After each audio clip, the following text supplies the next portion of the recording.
The Prime Minister has embarked on his first major foreign tour in several months. A visit that assumes even more significant in the light of the security situation in South Asia after the withdrawal of US troops from Afghanistan, the formation of new multilateral strategic alliances to address the Chinese threat in the Indo-Pacific region, and of course the challenges that COVID still poses to the world. The key issues that are likely to be a leitmotif of this trip: China, Pakistan-sponsored terrorism, and Afghanistan. From bilateral meetings with the Prime Ministers of Australia and Japan to the first in-person Quad meeting, from the first face-to-face meeting with the President of the United States to a highly anticipated address at the United Nations. The Prime Minister has a chock-a-block schedule, and tonight we're going to discuss what is on the agenda and what expectations, if any, especially in terms of tangible gains, we should have from this visit. Well, to discuss that, we have Aarti Tikku Singh, Strategic Affairs Analyst, Virendra Gupta, former diplomat, and Jitendra Kumar Ojha, geopolitical and a security expert. We're going to be joined by Aarti in just a bit, but well, Mr. Jitendra Kumar Ojha, if I can just start off with you. Now, India's engagements with the US are always, anticipated, analyzed, looked in the certain context of the history. Is it a Democratic president? Is it a Republican president? Now, but this bilateral meeting, especially with Joe Biden, comes in the backdrop of some very unique and complicated challenges in the Indo-Pacific region, which is now, of course, a euphemism for China, and the tinderbox that is Afghanistan. So this is a visit like no other. Look, at this point of time, I would rather say for last few years, national security establishment of United States has been very clear that India is needed by them. India has to be a key strategic partner of theirs because the threat they're facing from China is very different from the threat they were facing from Soviet Russia. Soviet Russia was never a major economic power, whereas China is an economic power. And secondly, we all know that how until 9/11 catastrophic terror attacks, United States has always been ambivalent. But despite all these factors, what I noticed that maybe the structure of decision making is such in United States that they have been extremely ambivalent towards Pakistan. Right now, despite being in Afghanistan for 20 years and involved in counterterrorism as well as democracy building, they have not been able to eliminate the threat of Islamic terrorism, where Pakistan has been the key culprit. And not only us, even civil society groups in the United States, members of strategic community in the United States, they have been saying how Pakistan has been allied to both Taliban as well as America, and yet American establishment was not able to appreciate it, and they did not act on against Pakistan. What I noticed that very often, despite identity of interest and common agendas, what happens, this is my understanding, that American establishment or American government is always influenced by various lobbies and other factors. Like we talk about left liberal groups in India or the civil society groups. These groups are little different. Their perception is little different. Similarly, national security establishment, State Department sometimes has a different opinion, and DOD, Department of Defense, has different opinion. So all these factors, these work together. Corporate sector, despite this apprehension or threat from China, this lobby has been somehow been very accommodative towards China for a variety of reasons. Of course, they are not speaking much in media. They have huge investments in that country and they have a lot at stake. So what I feel that even if there is identity of interest, India has to bargain hard. India has to realize what are compulsions of United States. And second thing I would say, rather, I would add, the way AUKUS has come, Australia, UK, and US.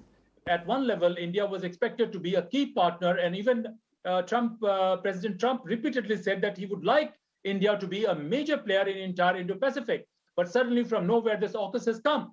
And we all know that China has put far larger number of vessels in sea. China's total battleships are estimated to be 350 or plus, as per America's Department of Defense's report of 2020.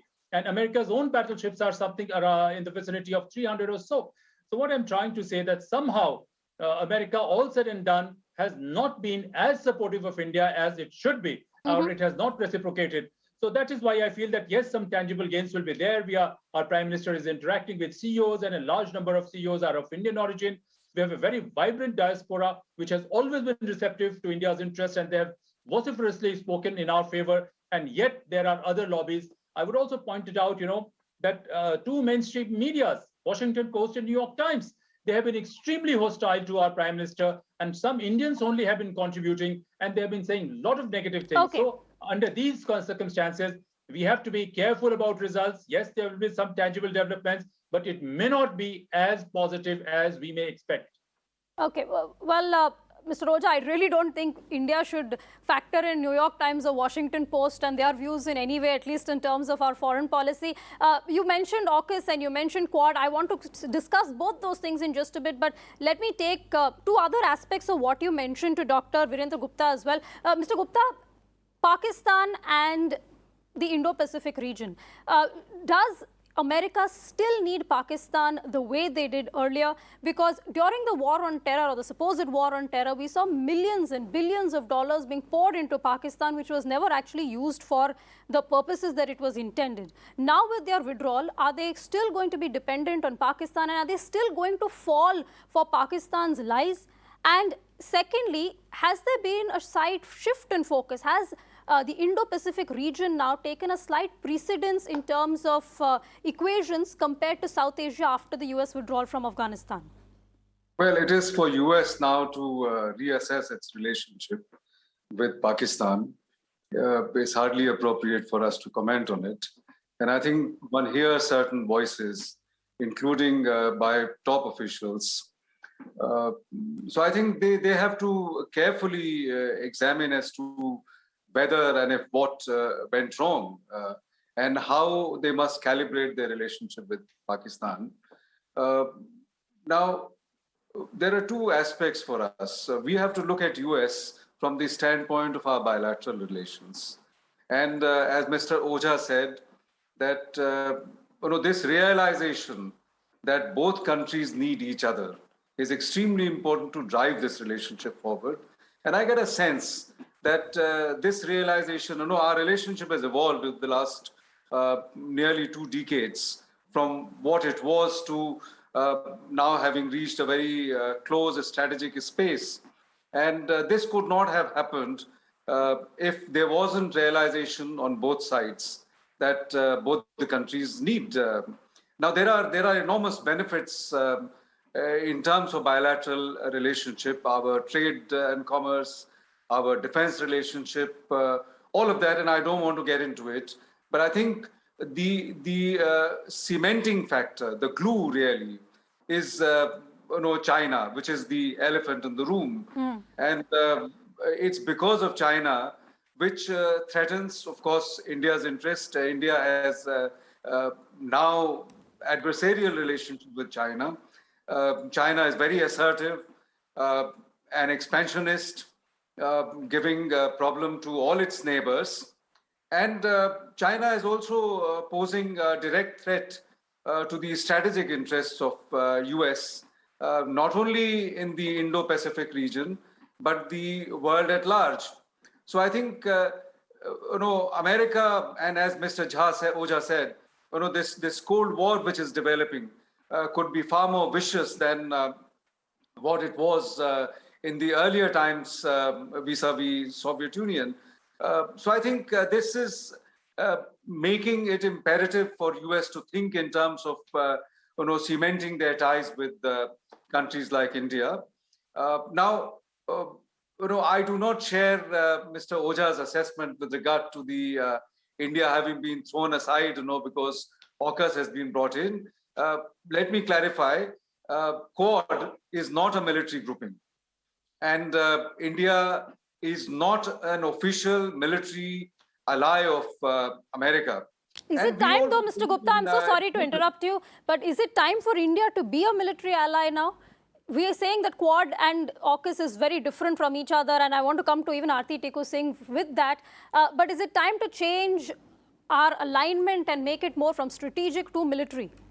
No, look, we are now moving forward, and we have a whole range of defense and military agreements with America. But we are still shy of describing it as a military alliance. And we also view Quad from that perspective. It is not a military grouping. It is a grouping. We must understand. I think it is essentially to put diplomatic pressure on China. Yeah. It is not a war game. We are not counting the Yes. naval vessels of China vis-a-vis the naval vessels of Quad. Yeah. So I think we must be very clear about it. Okay, let's Besides, bring in in- any case, yeah, let's bring in America Aarti Tikku has Singh as military well. alliance with UK, with France, and with many other countries, with the whole of NATO. Yeah. So I don't think India can have any objection to America bringing in other countries, to pursue its military objectives in the Indo-Pacific.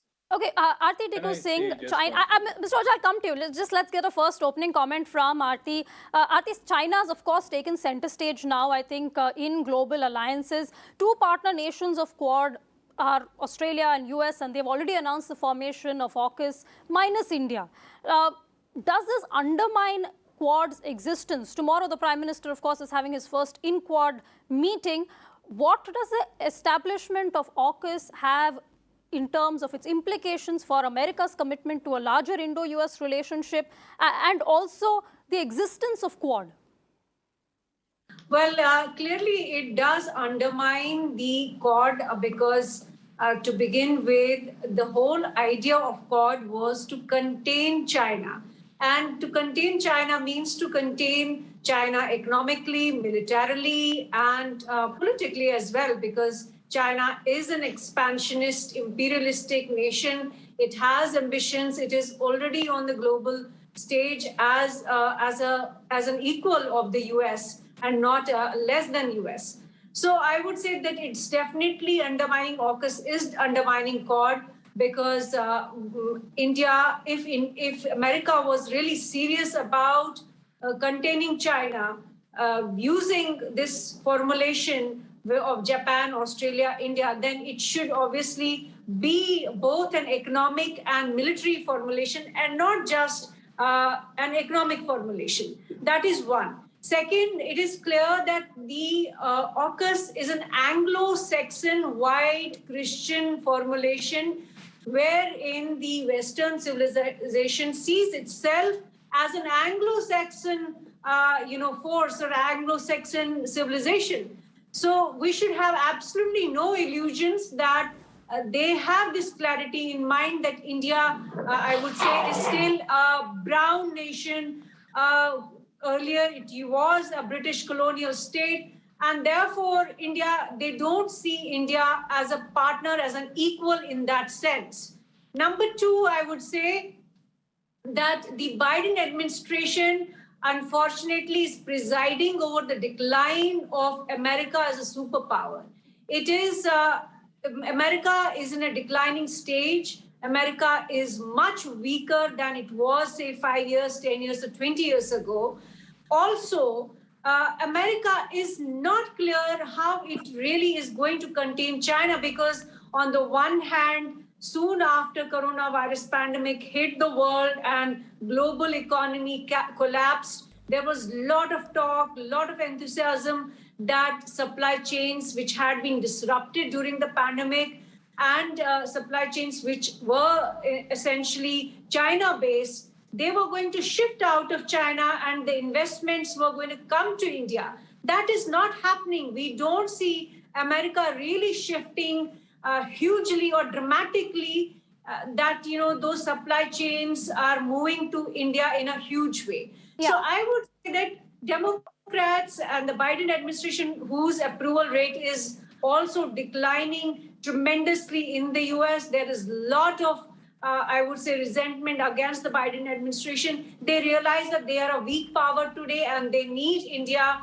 to be on their side, but at the same time, they don't have a clarity about how they're going to contain China. So I would say America as a superpower today is confused. It is chaotic. It is also unclear, unsure. It does not know what path to take decisively. But Mr. Ojha, you wanted to come in, and I think the point that Aarti is making, though I'm pretty sure Japan and especially France feel pretty hard done by as well. They feel they've been given a raw deal by AUKUS. India has downplayed it, at least publicly. But would you agree with Aarti when you say India's equation in this is largely cosmetic in Quad, and we haven't really been able to take the relationship to the next level?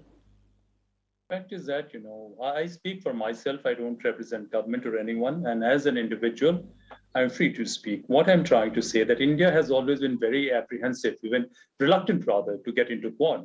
Whereas Japanese from 2001 onwards, they realized that the Chinese expansionist agenda will threaten their security. And this happens with us also, but we refuse to acknowledge it publicly. What I would like to say, I entirely agree with Aarti, what she said. All said and done, when I also mentioned about NYT, Washington Post, etc., what I'm trying to say, there are lobbies over there. And very often, these lobbies are not able to appreciate what is in the best interest of their own country. They have their own agenda, and they try to influence the agenda in the same way. 30 years back, they could have afforded to do this. But right now, the entire geopolitical equilibrium has been undergoing tectonic shifts.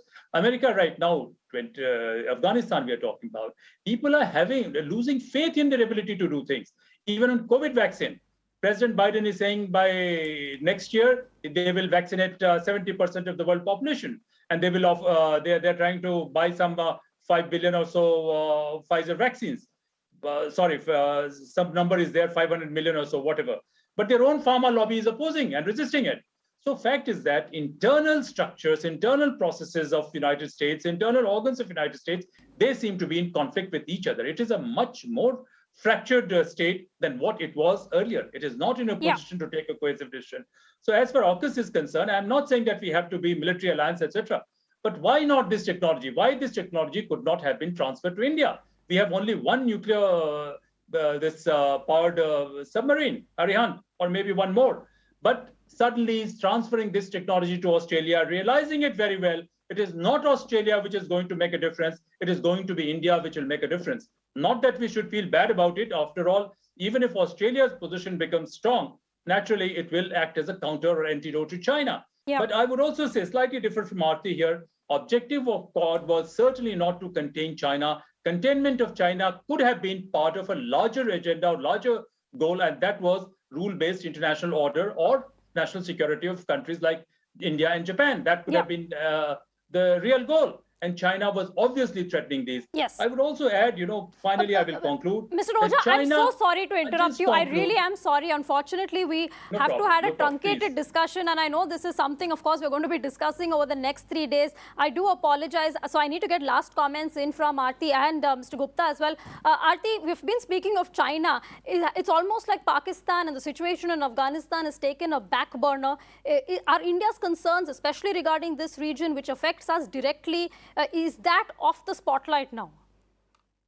Absolutely, have no doubt about that. To begin with, we know that since Obama administration in the US had been desiring to withdraw from Afghanistan. It had been desiring to, in fact, withdraw from most of the military conflicts around the world, wherever it was engaged and involved, because there has been a certain realization within the US security establishment and within the US political system that these wars have drained American economy rather than adding to their economy. So they also realize that China has been a beneficiary at one level, while America drained itself, while America handed over in all the manufacturing jobs to China, outsourced all its manufacturing industry to China, and got itself engaged only in military confrontations as well as technological advancement. So that said, I would say that, America today really needs to recalibrate. It needs to really invest in a logical approach to security concerns. For example, South Asia and especially Afghanistan, from where they withdrew even earlier. If you remember, when Taliban was able to defeat Soviet Union in Afghanistan with the help of CIA and the arms and ammunition that it received from the US, After that, Okay, we've, I think, lost that line with Aarti Tiku Singh at a very crucial, I think, juncture as well. We're unfortunately running completely out of time. Ladies and gentlemen, thank you so much for joining us. Of course, the Indo-Pacific region, an expansionist China, a troublesome Pakistan, and the volatile region of Afghanistan. This is going to be taking center stage during the Prime Minister's visit, 3-day visit in the US. But will our allies share these concerns? Will our allies be on the same platform? Well, that's all we have time for this evening. Thanks so much for watching.